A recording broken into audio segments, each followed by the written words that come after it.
adik-adik, selamat datang dalam sejarah dan budaya Nusantara. Hari ini, kita belajar di rumah saja untuk menghindari penyebaran COVID-19. Ayo siapkan alat tulismu untuk menjawab pertanyaan mengenai sejarah dan budaya Maluku. Kerjakan tugas ini dengan bimbingan guru atau orang tuamu ya. Sekarang mari kita simak sejarah dan budaya Maluku selengkapnya. Hai teman-teman, kali ini kita akan menyimak sejarah rempah di Kepulauan Banda yang terletak di Provinsi Maluku. Rempah-rempah yang tumbuh dan ditanam di Nusantara selama berabad-abad silam telah menjadi daya tarik bagi bangsa-bangsa asing untuk datang. Salah satu wilayah penghasil rempah terbesar di timur Indonesia adalah Kepulauan Banda. Kepulauan Banda adalah wilayah penghasil buah pala terbesar.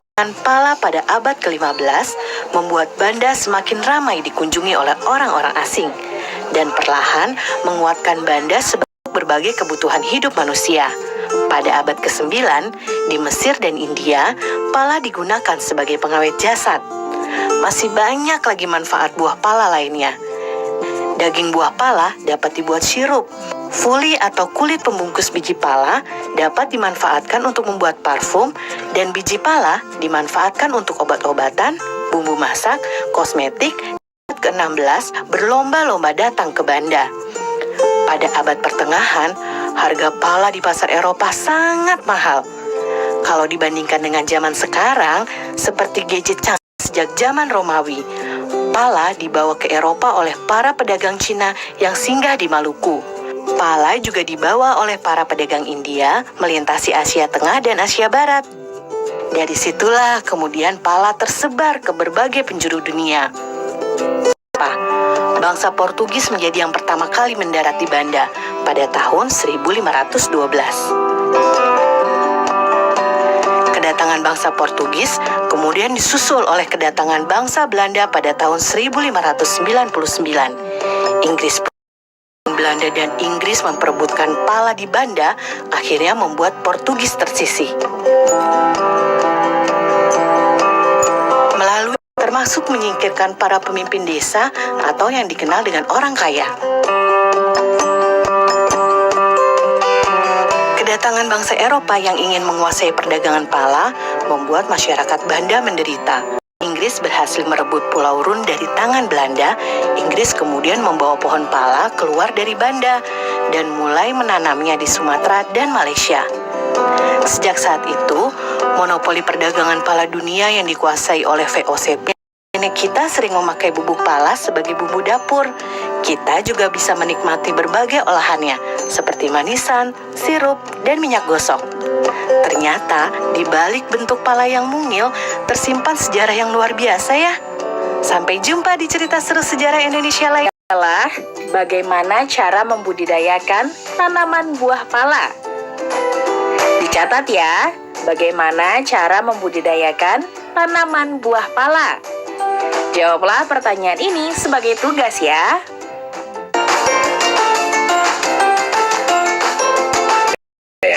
Terus mendukung pembelajaran jarak jauh dan memajukan budaya Indonesia di masa pandemi Corona. Kita bersama-sama belajar dari rumah.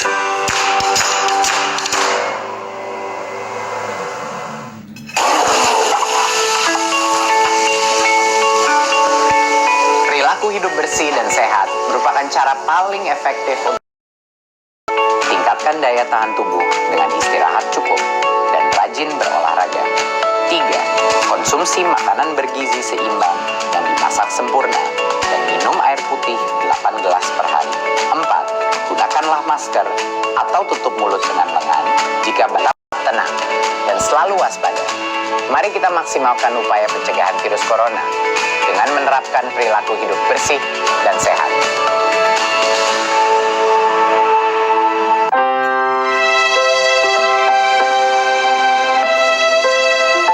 Oleh sekolah, punya anak gue aja udah cair kok. Terima kasih Pak De.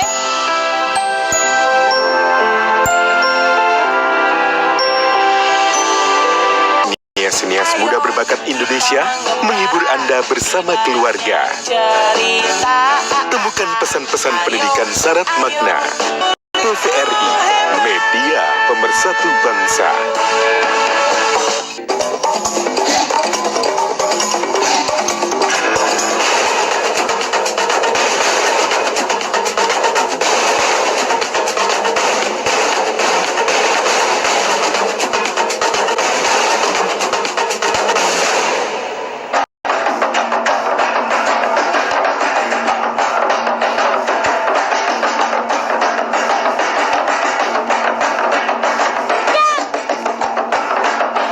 Sobat Pelangi, berjumpa kembali dalam program kesayangan kita, Pelangi Nusantara.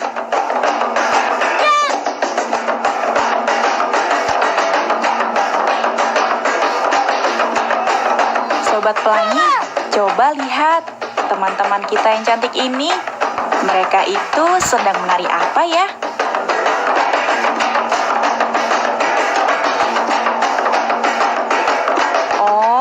Tari soya-soya.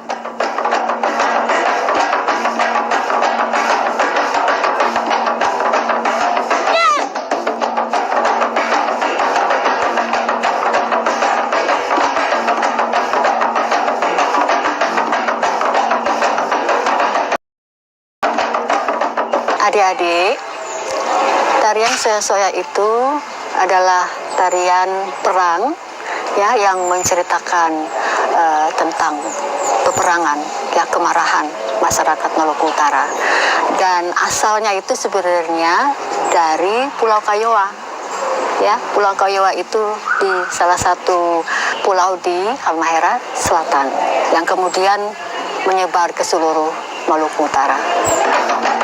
Oh, ternyata tari soya-soya itu berasal dari Maluku Utara. Aku ingin tahu deh, latar belakang atau sejarah adanya tari soya-soya ini. Waktu itu terciptanya itu secara spontan sebenarnya ya adik-adik.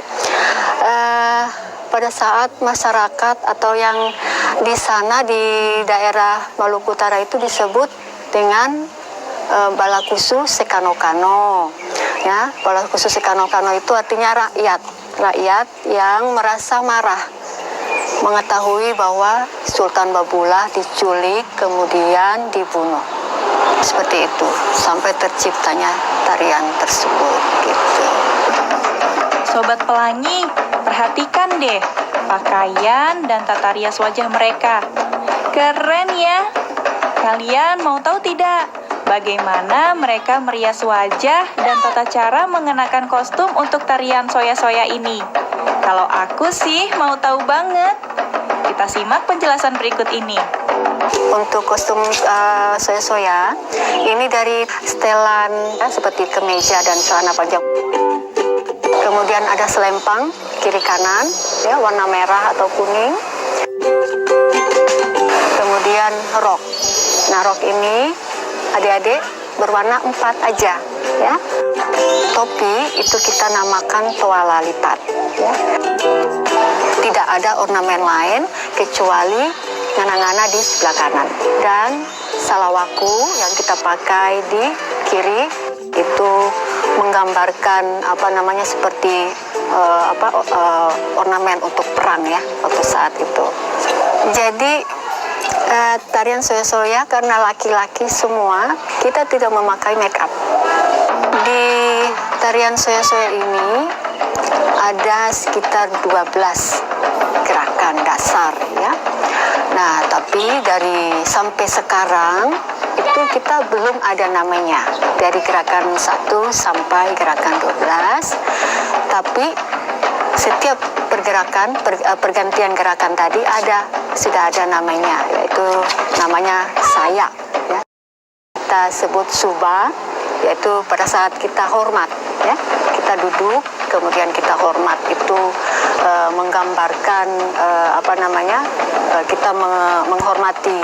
Jadi cerita dari setiap gerakan itu ada cerita Babullah tadi.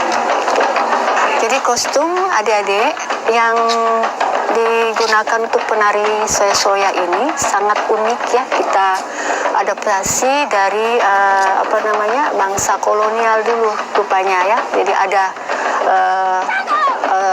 atasan setelan putih-putih dasarnya dan memakai rok. Jadi penarinya semua laki-laki, tetapi kostumnya ada memakai rok ya.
Sobat Pelangi, demikian program Pelangi Nusantara kali ini.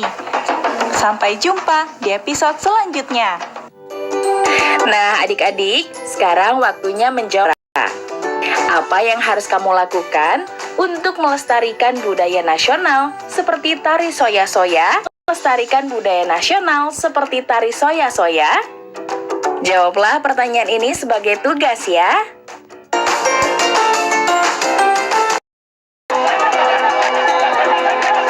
Indonesia memiliki keragaman budaya yang tersebar dari Sabang sampai Merauke. Indonesia Barat. Dipersembahkan oleh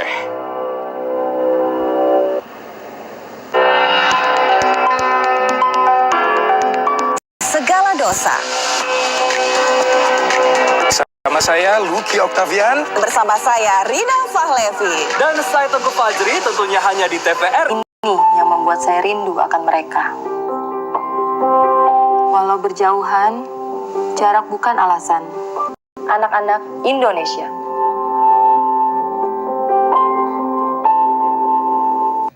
Belajar dari rumah sangat menyenangkan. Iya ya, asik banget. Belajar dari Rumah, sebuah program yang memperluas akses belajar melalui televisi dan untuk seluruh jenjang pendidikan, mulai PAUD hingga pendidikan menengah. Ada pula siaran kebudayaan untuk semua dan pengasuhan anak bagi orang tua dan guru. Saksikan belajar yang bermanfaat, seperti pesan Menteri Pendidikan dan Kebudayaan Republik Indonesia, Bapak Nadiem Makarim berikut ini. Kementerian Pendidikan dan Kebudayaan terus mendukung pembelajaran jarak jauh dan memajukan budaya Indonesia di masa pandemi corona. Saksikan program Belajar dari Rumah untuk semua jenjang pendidikan, guru dan orang tua hanya di TVRI.